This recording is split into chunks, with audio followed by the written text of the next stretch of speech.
Father Dr. Matthew Chandran Kunal. Before that, we will have a brief introduction. Dr. Matthew Chandrakunal was born in 1958 and aspired to become a priest. And he was ordained a Catholic priest about 31 years ago. He is a doctorate in philosophy of science in Belgium University.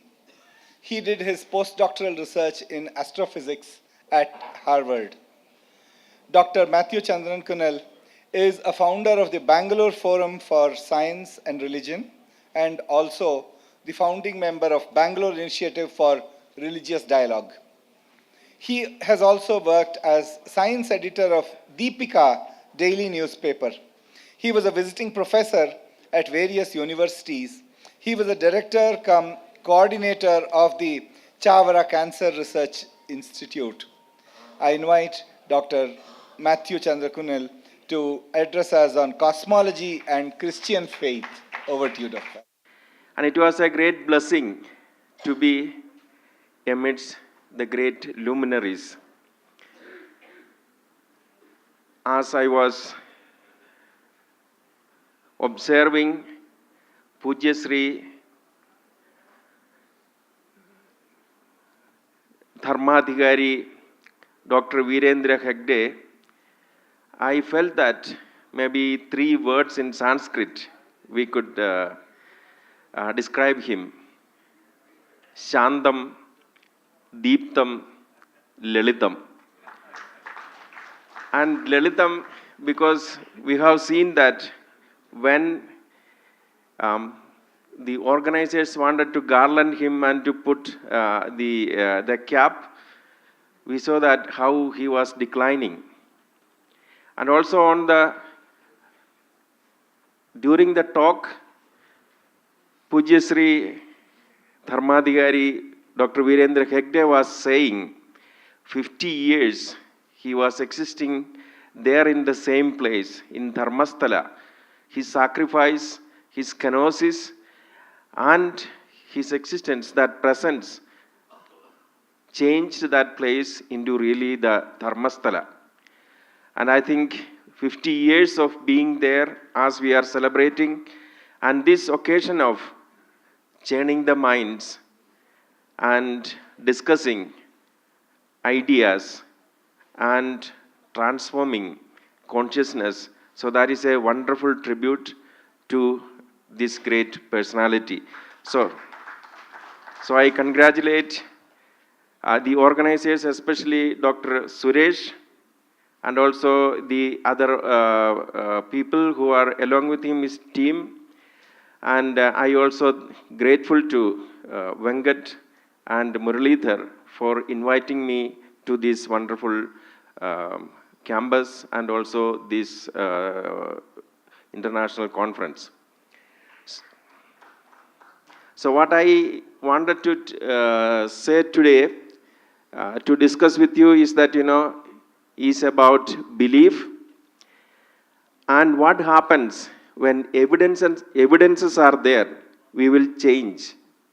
And then what will happen when there is conflict of beliefs?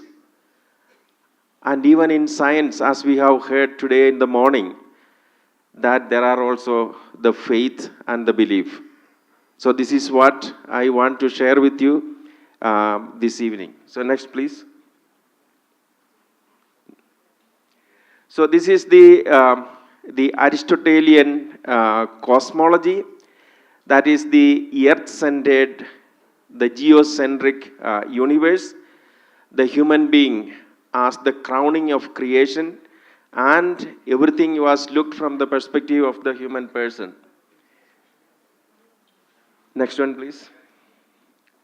So the Babylonians, they tried to discover the whole of the universe, and then they saw that every year there is a movement of the sun and the other solar stellar bodies, and then they have found 12 divisions, they have divided them into 12 divisions, and then they have found configurations.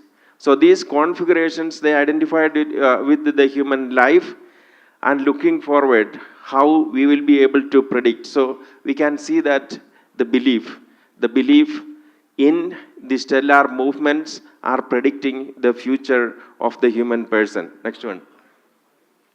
Next. So this is the culmination of the ancient time, and in the ancient time, the different mathematical and the other combinations were presented as a cosmosophy. That is the first model of the universe given by Aristotle. It is a geocentric and geostatic. We can also see that how all the planetary bodies are presented and how they are revolving around the earth and what is beyond. So there is mathematics, there is geometry, but also the belief that the earth as the center, because we see that everything is moving around the earth. Next one, please. So it was a common sense. So this Aristotelian philosophical cosmic model was mathematized by Ptolemy in 150 AD. He was using technical mathematical things like the epicycles, eccentricity, and the others, and then we could predict the solar and the lunar eclipses. Next one, please. So we can see that how the movements of the heavenly bodies were made, the epicycles, and also a kind of a rosity, so that they will be able to predict the lunar and the solar eclipses. Next one, please. So in the Middle Ages, the Christian faith, it was identified with the Aristotelian cosmology, and then we could see that how the faith was taken from this cosmology. So we see that the Aristotelian model is there, the earth as the center, and then we also see that the different the stellar and the other bodies moving around the earth, and what is beyond, there is the different star positions are there, and what is beyond, that is the heaven. And in the heaven there is actually the saints, and that is the throne of God, of Yahweh. So that is the way upwards. And then below we can see that the concept of the purgatory, that means where the souls will be remaining until they are purified. And below that you could see that the hell, that is you can see that the earth, then the purgatory and the heavenly bodies, and then below the earth you can see the hell. So that is the place where the evil spirits will be going. So this has been presented as a cosmic model. So from the cosmosophy, that is from the philosophical and mathematical model of the universe, the faith has taken into this model and then interpreted. So the what is in the belief system in the Christian faith, that has been integrated with the cosmic model. Next one, please. So then what happened was that the representation of the universe, whether it is right or wrong, there was an incident that happened during the Middle Ages, that is the Easter was coming or falling into the winter, and Christmas was falling into autumn.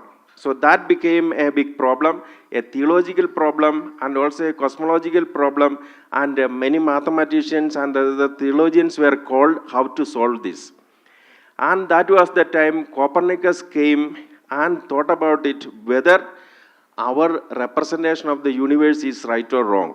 So then he came up with the solution that is the sun, which is in the periphery, if we are capable of taking it and putting in the middle and taking the earth into the side where the earth is there, then lots of problems could be solved. Lots of mathematical problems could be solved. So he made a small book, that is the Commendorials, in 1503, and he was aware that what the Aristotelian cosmology was identified with the faith and also with the Bible, and if anybody is going to challenge it, then that will be problematic.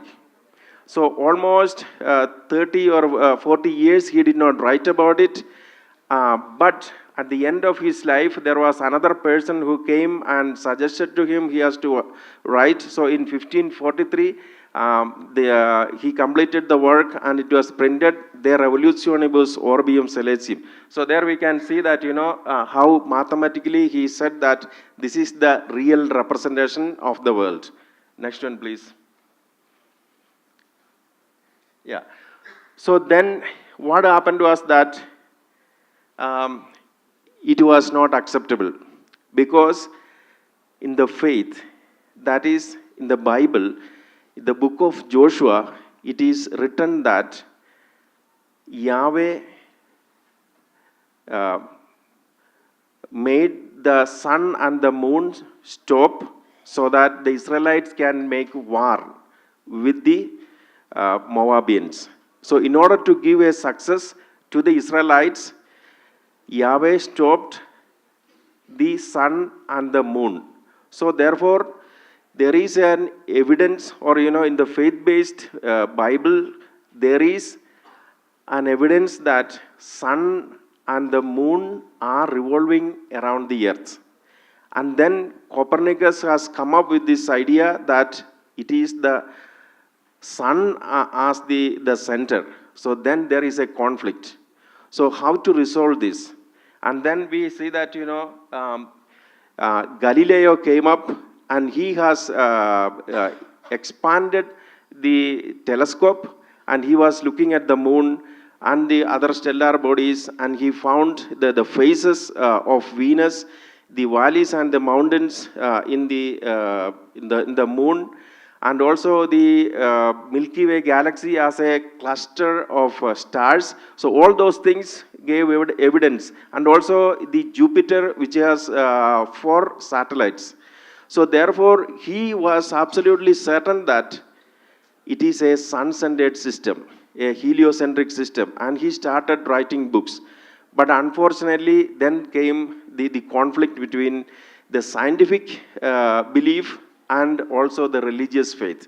And what happened ultimately, he was proposing through his books, and also he was, Galileo was kind of pushing, this is the absolute truth, the scientific truth, and then the religious leaders could not accept that, so he was condemned and he was imprisoned and he died in the prison. Next one, please. So afterwards, we see that Kepler, another mathematician and also an astronomer, he was coming up with the 3 laws, 3 planetary laws. Actually, he was not looking for the planetary laws. What he was trying to do was that there are 6 symmetrical polygons, and every of these planet could be inscribed in this polygon. So for 20 years he was working. So his belief was that it is possible that all these planets could be immersed in different symmetrical polygons. So he was trying, and in that process he has come up with the 3 planetary laws. So these 3 planetary laws showed that, or it has given an evidence that the sun is the center of the universe. Next one, please. So this is the planetary laws. I'm not going to give a further explanation about that, but it is self-evident. Next one. So then we also see that, there was the question, why should sun be at the center? So neither Galileo nor Copernicus could not explain. And it was given by Newton through his law of gravity and the 3 laws of motion. So that gave an evidence why the sun should be at the center. Next one, please. So In those days, they have seen that, or they have been experiencing that the sun or the solar system as the whole of the universe. But we see that, gradually they are being expanded. Next one. So we have the Einstein and the quantum mechanics, and in the Einsteinian theory of relativity, we see that matter, space, time as a continuum, and wherever there is matter, there is only the space-time. Not space and time, but the space-time, and we see that, this is a model that, how it is curved. So the whole universe is something like a basketball, or spherical, and that could explain that gravity is not a force, but it is the property of geometry. It's again we see that, the faith or the belief that gravity as a force, but now in this the next one, it is the theory of relativity. It is explained that it is not a force, but it is the property of geometry. Next one, please. So then there is George Lemaitre, and he thought about all these problems, and then he found that there must be something called a Big Bang. That is, there must be something, an initial explosion, and 1925 he was proposing that the world began with a huge explosion. And he proposed this to Einstein, and Einstein said that that is a stupid idea, because your physics is really not correct, but your mathematics is correct. So the physical idea of the Big Bang, Einstein said that that is wrong. But gradually we see that in 1927, Einstein accepted, and then also there are other people like Gamow, Friedman, and many others. They have expanded it. Next one, please. So, so these are the stamps. He was from Belgium, and he was also a Catholic priest. Might be his own belief that, there is a beginning. So that might have led him to think about the beginning of the universe. Next one. So now there is the scientific evidence that the cosmic background radiation and also the Hubble telescope and the others are coming with the evidence that, there is the stars, the galaxies are moving with the speed almost to the way of light, that, from a center. So this is the very beginning. There is the beginning, there is a Big Bang, and then an explosion, and now we can correctly say that 13.81 billion years ago, there was the beginning of the universe. Next one, please. So this is again another explanation. So what about the future? So about the future, we are unable to explain, because it can be either an expanding universe, or it can be a steady state universe, or it can be a big crunch. But we are unable to speak about what will be the future, because we do not know how much matter in this universe. The calculated universe, the amount of the matter in this universe, and also the observed matter in this universe, there is a 95% of difference. So 95% we do not know where. Again, there is. Next one, please. So these are the great luminaries who gave an explanation about our universe, and then nobody has seen this Big Bang. It is only from the evidence we are coming to know about that there is a Big Bang. So again, we can say that, though this is science, the rationality, we find belief. Next one, please. So this is from the very beginning of time, the expansion that was been taking place, and we do not know exactly where it expands. Einstein says that the universe is bound, but yet unbound. Next one, please. So